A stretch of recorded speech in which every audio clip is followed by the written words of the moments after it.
kumbira amahame yaneza basi ngicame ngacyongera ngicame ngacyame inyabose cyangwa nkabona inyambo nyambo nyambo nyambo dore inyambo ziwacu nyambo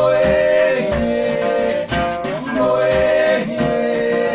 nyambo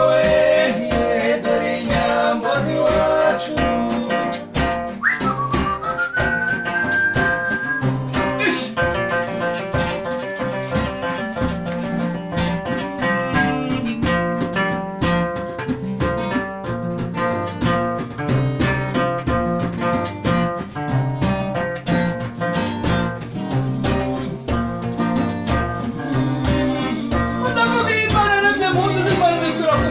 muzogeze mutakariza ngabo zahereke umugambi kamenya umugambi wo gutabara buni inyange rujya amaso n'inyambo yo karibagira kurya kune n'ikirere horizwe n'ikirere kazimukira ikimera cy'abantu gerahamwe itegeka ibihe by'inyambo yuhira imirabyo n'imirindi yuhira ishaze ku muganza yuhira amakombe y'igiseke niyo mwiza yaje kwira umwami umurwaho rwaje ibyo bishenye n'ingoma basanze amarembo ari inyamibwa izindi nyambo z'ibitazuba